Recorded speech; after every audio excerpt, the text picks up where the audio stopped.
End of year cleanup has a way of becoming a last week scramble. You shove things in cabinets, toss what you didn't mean to toss, and come back in August to find the mess still waiting for you.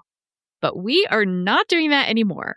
No way. In this month's Teacher Approved Club training, we are walking you through the Great Classroom Closeout Plan. This is an 8-step system that turns packing up your classroom into something you can actually manage, including how to get students helping in a way that is actually useful for you. So try out the Teacher Approved Club free for 10 days at secondstorywindow.net/trial. This is episode 258 of Teacher Approved.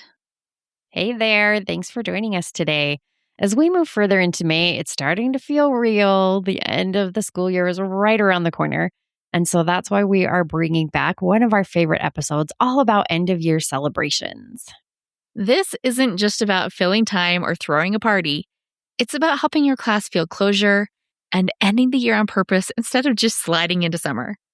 This episode will give you practical ideas and a clear way to think about celebrations so they work for you and your students. And what's extra fun is that these ideas come from you, our listeners. So whether you're planning something big, keeping it simple, or still not sure what your end of year will look like, this is a great place to start.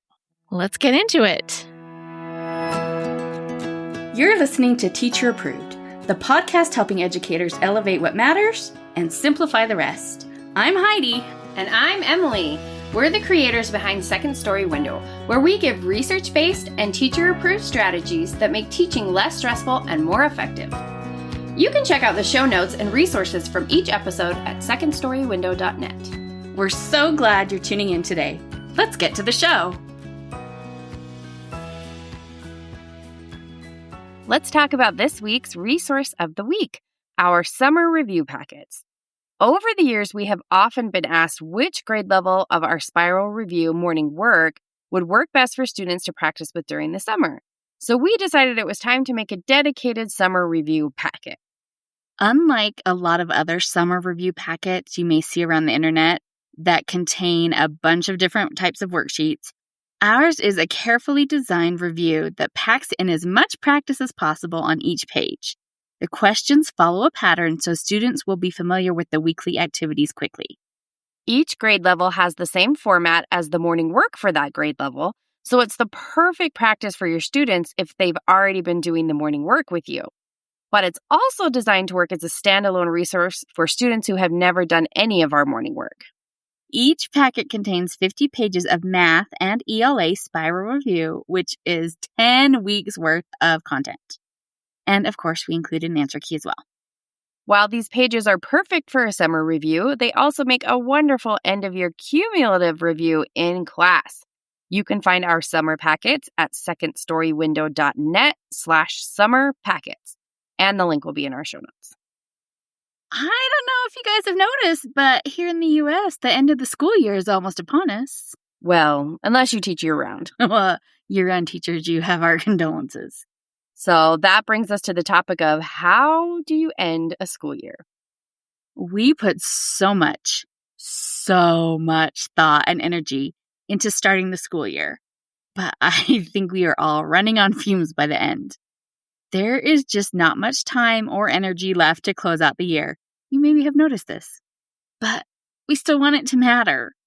I think if 2020 taught us anything, it's that ending well matters. That abrupt ending we had that year just really stung. And it still stings, if I'm being honest. That was rough for us. It was. Our little preschoolers went home one day and just never came back. Yeah. So how do we celebrate in a tangible way the moment that is the end of the school year? Well, there's no right or wrong answer. It's just about choosing something that feels meaningful to you. Right. So I'd start by asking myself how to acknowledge the community that has grown in my classroom during the year. And then I would look for ways to celebrate those small humans that have just come to take up so much of my heart. And I don't mean that to sound serious or solemn, even if the end of the year can feel heavy, or not, depending on the year you've had. But I think a lot of times the most tangible way to celebrate a shared experience is to have fun together. Right. So with that in mind, we asked the teacher-approved community to share the ways they celebrate the end of the year.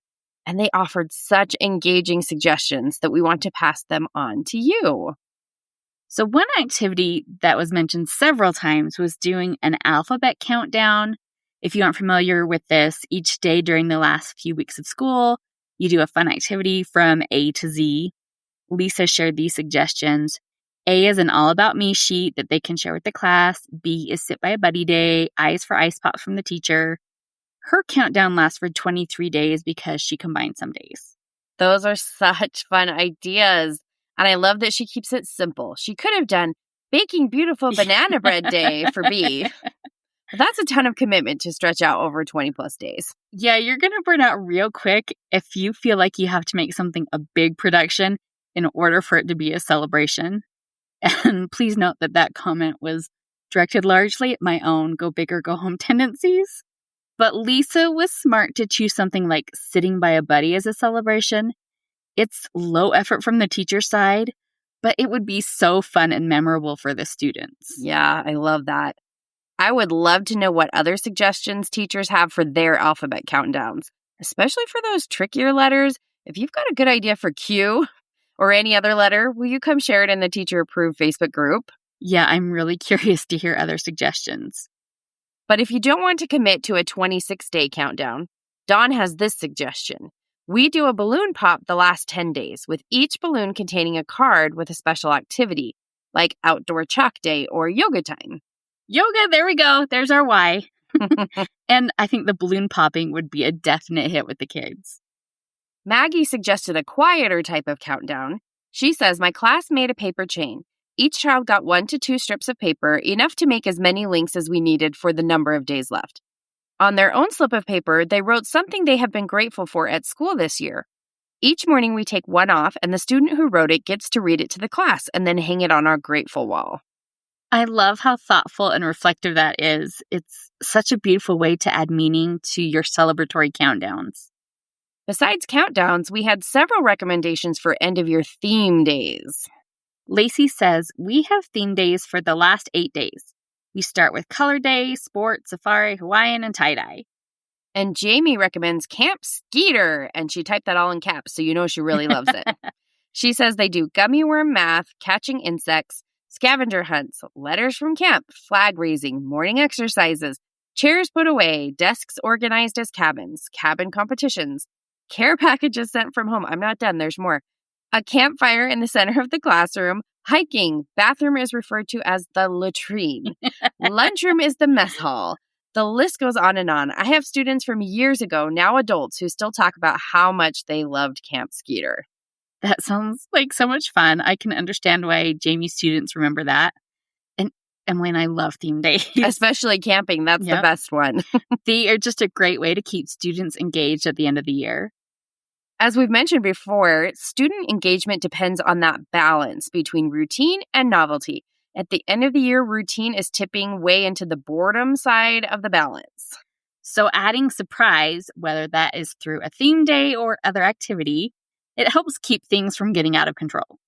And a theme day is a great way to add to the surprise and delight that help regular activities feel like novelties, which is like the secret key to doing a theme day, is that it doesn't actually have to be that exciting, but when you make it themed, suddenly your normal activities seem spectacular. Yeah, anything themed feels fun and novel, and that is always going to feel like a celebration, especially at the end of the year. Yeah. We also like theme days because they take some of the pressure off the teacher. In episode 7 of our podcast, we said that theme days are a little moment of peace dropped from the teacher saints above. And I still stand by that. Theme days are nice because you can plan and prep them in advance. And the kids are so engaged that a lot of the management hassles that come at the end of the year just kind of vanish for a while. In my mind, theme days are always kind of paired with the feeling of a big exhale. They just give you a moment to get your feet under you again. Plus, if you give the kids enough independent activities during your theme day, you have time to work on your independent activities like finishing grading or updating cumulative files. That's way less fun than what the kids are doing. But like Emily mentioned, episode 7 of our podcast is all about theme days. We walk you through the 7 steps of planning a successful theme day and share our tips and tricks. So definitely revisit that one. We also have 2 already done for you theme day resources in our shop. We call them Delight Days, DLITE, which stands for, obviously, Differentiated Learning and Integrated Theme Experience. We can't help ourselves with an acronym. Even if no one else appreciates them. Everyone needs a hobby. Each theme set for 1st through 3rd grade includes a differentiated packet, brain breaks, themed writing activity, task cards, differentiated whole class review activity, a themed closed reading passage, and more. We have a space theme and a camping theme for only $5 each, and we'll link to those in the show notes. We call our camping day Camp Learn a Lot instead of Camp Skeeter, but you could still apply a lot of Jamie's camp day suggestions. Chantel's class has a fort day. She has the kids bring cardboard boxes and blankets and then uses those on the students' desks to create awesome forts and read with flashlights. I have never heard that before, but that sounds like so much fun. I bet that's something the kids will remember forever. Yeah. Besides camp day and fort day, Melissa recommends a glow day. But if you don't want to commit to a whole glow day, you could still have a lot of fun with just a glow party. Yes, Cindy says, get donations from families, block windows with black paper, let kids tape the glow sticks on their clothes, turn off the lights, and turn on the music when everyone is ready. That would definitely be kid heaven. Another fun idea is board game day. Mindy says she has her kids bring games from home with the stipulation that there are no electronic games. The kids must switch to different games after they finish each one. And the only rule is the child who brings the game must know how to play it and be able to teach it to others.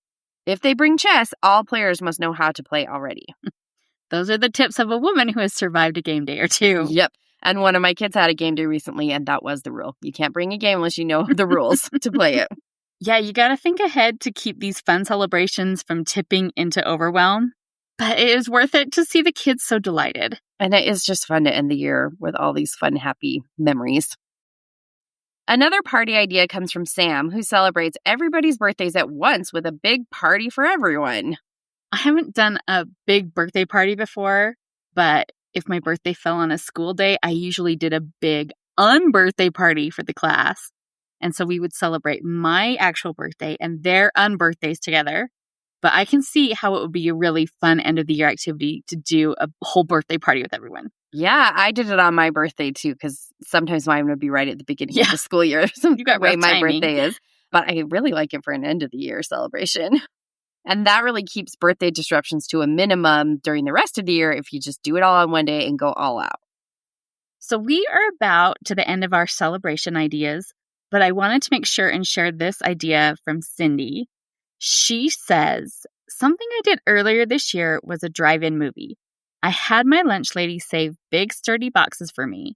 I gave students time to work on their cars, then served them popcorn and a juice box and loaded a few Pixar shorts on a YouTube playlist. In all, the movie time was about the last 15 minutes of the day. We had already packed up and then students took their cars home that day. Just FYI, one bus driver would not allow the big boxes, so I had to contact families to come pick them up. Oh boy. Maybe just recycle the cars when you're done. If you can find a way to store the boxes like Cindy did, that would be such a fun activity. I'm sure the kids had a blast making their cars and then the fun of watching a movie. I wonder if she had to explain what a drive-in movie is. Oh, I'm sure she did. I don't think there are too many of them left. No, that makes me sad. Thank you for sharing that, Cindy. And thanks for the heads up about the bus. There are always so many layers of things to think through when you are a teacher. And that's why we are so appreciative of all the teachers that have shared their ideas.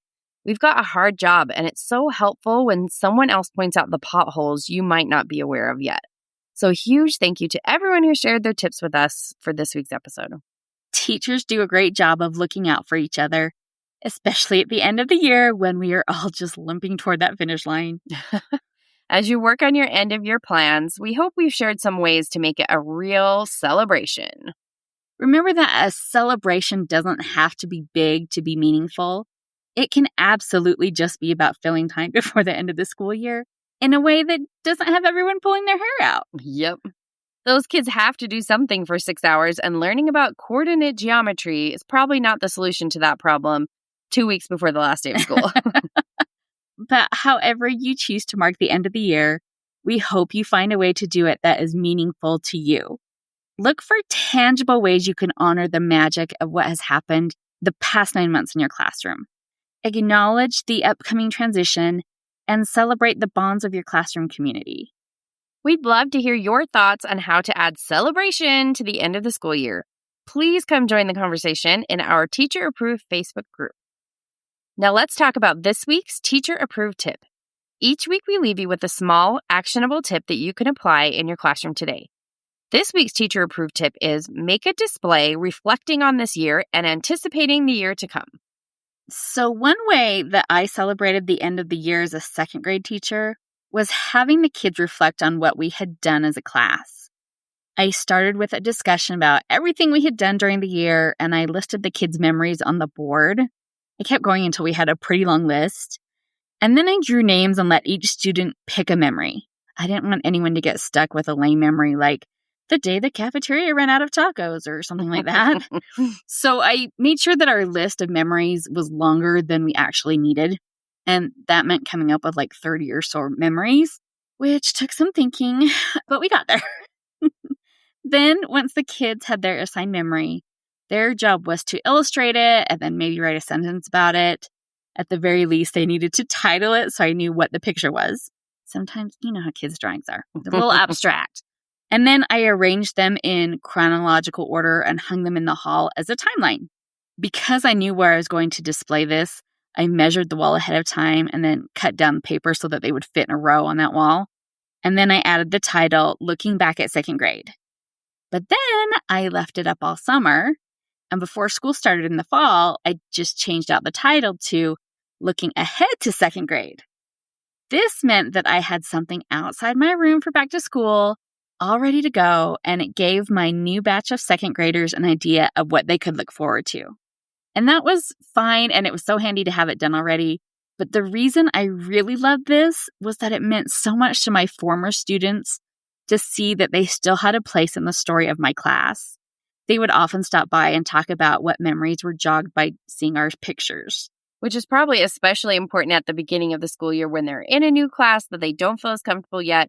To walk down the hall and see those happy memories is just a happiness boost for everyone. If you want to do something like this, you don't have to display it in the hallway if that doesn't work for you. And you don't have to put it in a chronological row. The idea is that it's just nice to do something now that will benefit you when life is crazy at back to school time. I found that the key to making this successful, as I learned the hard way, was to consider what has to happen in your class during the summer. Because I was taping papers onto brick, they just were no match for the humidity of the swamp cooler and the industrial fans that were blowing on the newly cleaned carpets. If the point of doing this is to reduce your workload, you don't want to have to keep taping things up. So learn from my mistakes and find a way to make it sturdy enough to survive 3 months. I wonder if you could put out a big piece of butcher paper and tape everything to the butcher paper, and then you could take it down easily and put it back up easily. Oh, handy dandy. You could probably even glue it on the butcher paper and then be even more solid. Yeah. Or you could cover it with butcher paper like somebody had suggested to us recently about covering up your bulletin boards at the end of the year for next year. And you cover them with butcher paper. But I still think the things inside the butcher paper might fall with the humidity. So I think doing it on butcher paper, you take it down, roll it up, and then put it back up. Or someplace where you could use push pins. We are going to problem solve this for you. Yes. I do think it's such a fun idea, though. And if you do this, we would love to hear about it. Yeah, or send pictures. Please send pictures. Yes. To wrap up the show, we are sharing what we're giving extra credit to this week. Emily, what are you giving extra credit to? I'm giving extra credit to the book Yours Truly by Abby Jimenez. I gave extra credit last year to another one of her books, Part of Your World. And this is actually the second book in that series. But that just means there are some of the same characters in both books. They're definitely standalone stories that you can read in any order. In Yours Truly, you get a little bit of everything. There's enemies to lovers, fake dating, epistolary romance. Though I don't know if I'd go as far as calling it that when they only exchange letters for like a small portion of the book. But I keep hearing this book described as that. Okay. So I threw that in too. Somehow it all comes together well. I don't know how, but she nails it. I listened to the audiobook, which was fun because there are dual narrators, which I love. And the male narrator is my favorite male audiobook narrator ever, Zach Weber. If you like Emily Henry, I think you'll enjoy this book. It's not a flawless book. There are some things about it I would change, but overall, excellent read that I just zipped through. And I know everybody loves Emily Henry right now, and I do too, but I think Abby Jimenez might be my most favorite author in the adult romance genre right now. Well, I will have to check that out. I'm way behind. It's been on my to-be read for a long time. Yeah, so come on. I got to catch up. What is your extra credit going to? I'm giving extra credit to a book too. Ooh. It is Jane and Edward by Melody Edwards. Not confusing at all to have those double Edwards there, but we'll figure it out. So Jane Eyre is my favorite book, and I'm such a sucker for any Jane adaptation. And this happens to be a modern retelling where Jane is a legal secretary and Edward is a high-powered attorney, of course. But Melody, I think she did a really good job translating the story into a more modern setting without just a cookie-cutter copy and paste of events. She's faithful to the original while still adding really clever updates. But even if you have never read Jane Eyre, I think you would still enjoy the story as a modern romance, if that's your jam. If it's not, I can't help you. The author also did a really great job at updating the more problematic parts of that storyline. What? In Jane Eyre? I know. I really enjoyed it, but I think I would maybe have liked it even more if the author had kept the story in the first person. The way that Jane Eyre is written, I think it would have really boosted the emotional impact of the story, but that's just a minor quibble in an otherwise very entertaining read. Now, the real question is, while you were reading, did you picture Edward as Michael Fassbender? Yes, I did. Okay, then I will definitely read this book and picture that as well. I even looked up pictures of him to make sure I had it right. That's dedication. That is it for today's episode. Try out some of these teacher-approved ideas for celebrating the end of the school year with your class. And remember our teacher-approved tip to make a visual display of your year together with your students. Do you know a teacher friend who may enjoy this episode? Sharing with a friend is the #1 way you can help us reach new listeners, and we appreciate it so much. We hope you enjoyed this episode of Teacher Approved. I'm Heidi. And I'm Emily. Thank you for listening. Be sure to follow or subscribe in your podcast app so that you never miss an episode. You can connect with us and other teachers in the Teacher Approved Facebook group. We'll see you here next week. Bye for now. Bye.